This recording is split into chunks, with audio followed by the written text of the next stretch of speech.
ఉమ్మడి కర్నూలు జిల్లాలో ఉగాది పండుగ సంబరాలు అంబరాన్ని అంటాయి. కొత్త సంవత్సరాన్ని భక్తి శ్రద్ధలతో జరుపుకుంటున్నారు. ఉగాది పండుగతో ఆలయాలు కొత్త శోభను సంతరించుకున్నాయి. ఇదే అంశానికి సంబంధించి మహానంది దేవస్థానం వేద పండితులు రవిశంకర్ అవధానితో మా ప్రతినిధి మధుసూదన్ ఫేస్ టు ఫేస్. ఉభయ తెలుగు రాష్ట్రాల్లో ఉగాది పండుగ సంబరాలు అంబరాన్ని అంటుతున్నాయి. ప్రధానంగా కర్నూలు జిల్లాలోని ద్వాదశ జ్యోతిర్లింగ క్షేత్రం అష్టాశక్తిపీఠమైనటువంటి శ్రీశైల మహాక్షేత్రంలో కన్నడిగుల సందడి నెలకొంది. వేలాదిగా కన్నడిగులు స్వామి అమ్మవార్లను దర్శనం చేసుకుంటున్నారు. సాయంకాలం రథోత్సవంతో ఆ రథోత్సవ కార్యక్రమాన్ని తిలకించి కన్నడిగులు మహానందికి చేరుకుంటారు. ఇంతే మహానంది క్షేత్రంతో పాటు నందవరంలో జరిగే ఉగాది మహోత్సవాల్లో చౌడేశ్వరి మాత అమ్మవారి దగ్గర కూడా పూజలు నిర్వహించుకునే ఆనవాయితీ ఉంది.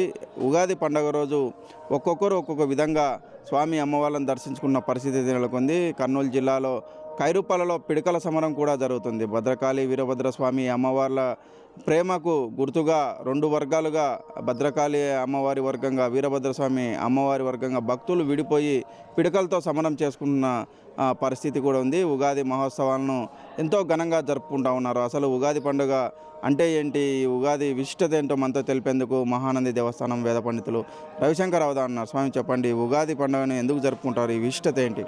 ఈ సంవత్సరాది ఉగాది అనేటువంటి పండుగలు 3 రకములుగా మన భారతదేశంలో ఆచరించడం జరుగుతుంది. ఒకటి చాంద్రమానం అంటూ చంద్రుణ్ణి ఆధారం చేసి కాల గమనాన్ని నిర్ణయించేటువంటి పద్ధతిని చాంద్రమాన సంవత్సరం అంటారు. అట్లాగే సూర్యుడి యొక్క గమనాన్ని అనుసరించి చేసేటువంటి పండుగను సౌరమానం అంటారు. అట్లాగే గురువు బృహస్పతి ఎవరైతే ఉన్నారో ఆయన సంచారాన్ని ఉద్దేశించి జరిగేటువంటి వాటిని బారహస్పత్యమానం అంటారు. ఈ రకంగా మనకి చాంద్రమానము, సౌరమానము, బారహస్పత్యమానం అనేటువంటి 3 రకములైనటువంటి సంవత్సరములు అనేటువంటిది మనకి గమనంలో ఉన్నాయి. అందులో ప్రధానంగా మన తెలుగువారు, కర్ణాటక వారు, అట్లాగే దక్షిణాదిలో అధిక శాతంగా మహారాష్ట్ర కానీ ఈ యొక్క ప్రాంతం వారంతా కూడా ఆచరించేటువంటి విధానాన్ని చాంద్రమానం అంటారు. ఈరోజు మనం చేసుకునేటువంటి ఈ యొక్క పరాభవనామ సంవత్సరం ఉగాది అనేటువంటిది చాంద్రమానమునకు సంబంధించినటువంటి ఉగాదిగా దీన్ని చెప్పబడుతుంది. అంటే చంద్రుడి యొక్క కాలగమనం, ఆయన యొక్క నడవడిక ఎట్లా ఉంటుందో దాన్ని అనుసరించింది, దాన్ని ఆధారంగా చేసుకొని జీవించేటువంటి వారు ఎవరైతే ఉంటారో కర్ణాటక వారు కానీ, తెలుగు వారు కానీ, మహారాష్ట్ర కానీ వీరందరూ కూడా ఈ యొక్క చాంద్రమాన వత్సరాది అనేటువంటిది చేసుకుంటారు. మనకి ఈ యొక్క ప్రభవాది సంవత్సరాలుగా ఉండేటువంటి 60 సంవత్సరంలో ఈ సంవత్సరం మనకి పరాభవనామ సంవత్సరం అనేటువంటి ఉగాది అనేటువంటిది ప్రారంభమవుతుంది. పూర్వం బ్రహ్మగారు తన యొక్క సృష్టినంతా కూడా ప్రారంభించినటువంటి రోజుగా ఈ యొక్క రోజుని చెప్పడం అనేటువంటిది మనకి శాస్త్రాల్లో జరుగుతుంది. యుగమునకు ఆది అయినటువంటి రోజు కాబట్టి యుగాది అనేటువంటిది మాట ఈ యొక్క పండుగకి రావడం జరిగింది. కాలగమనంలో అందరూ కూడా ఉగాది అని ఈ యొక్క పండుగను పిలవడం జరుగుతుంది. ప్రధానంగా మనకి ఈ యొక్క కాలమంతా కూడా మనకి ఎట్లా నడుస్తుంది అంటే తిథి, వారము, నక్షత్రము, యోగము, కరణము అనేటువంటి 5 గ్రహములు, 5 దేవతల యొక్క కలయికతో జరిగేటువంటి పంచాంగం అనేటువంటిది అంటారు. పంచాంగం అంటే కనుక మనం చెప్పినట్టుగా తిథి, వార, యోగ, కరణములతో కూడుకున్నటువంటి సంపుటీకరణతో ఉన్నటువంటి దాన్ని పంచాంగం అంటారు.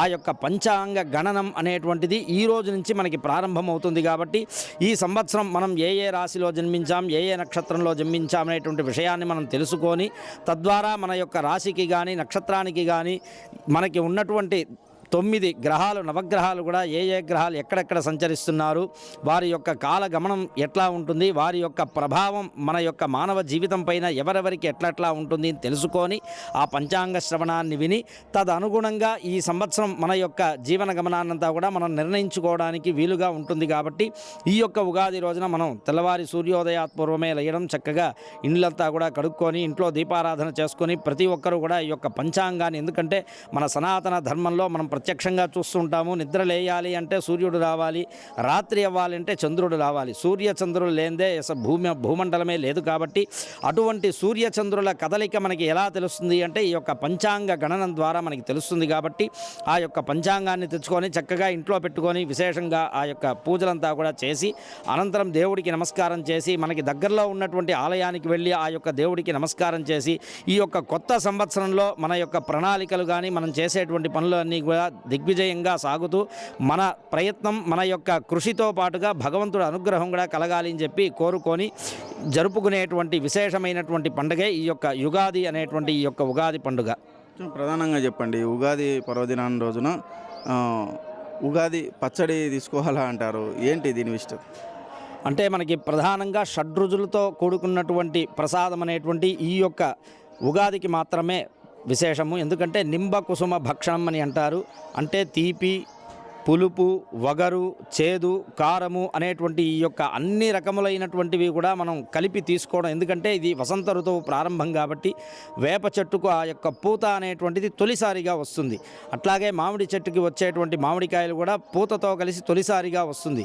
అట్లాగే మనకి చింతపండు కూడా ఈ యొక్క వేసవి కాలంలో వసంత ఋతువు ప్రారంభంలోనే కొత్త చింతపండు వస్తుంది. కాబట్టి ఈ అన్ని రకములైనటువంటి రుచుల్ని కూడా కలగలిపి ఆ యొక్క కొత్తగా వచ్చినటువంటి ఆ యొక్క పదార్థాలనంతా కూడా కలిపి స్వామికి నివేదనం చేసి దాన్ని మనం స్వీకరించడం ద్వారా మన జీవితంలో వచ్చేటువంటి ఆటుపోట్లు కానీ కష్టసుఖాలు కానీ దేనికి కూడా మనం కష్టపడకుండా, దుఃఖించకుండా, సుఖపడకుండా అన్నిటినీ సమాన స్థాయిలో స్వీకరిస్తూ భగవంతుడి యొక్క ఆశీస్సులతో మనకి కలిగినటువంటి ఈ యొక్క జీవనాన్ని షడ్రుచులతో కూడుకొని గమనించాలి అని చెప్పేసి ఉద్దేశంతో ఈ యొక్క నింబకుసుమ భక్షణం అనేటువంటిది ఈరోజు చేయడం ప్రధానం. అయితే ఉగాది పర్వదినం రోజున ఉదయాన్నే లేచి స్నానమాచరించి స్వామి అమ్మవాళ్ళని దర్శించుకుంటే ప్రత్యేక ఫలితాలు లభిస్తాయని చెప్పేసి వేద పండితులు చెప్తున్నారు. ఎందుకంటే ఈ రోజుతోనే స్టార్ట్ అవుతుంది కొత్త సంవత్సరం అని కూడా చెప్తున్న పరిస్థితి అయితే నెలకొంది.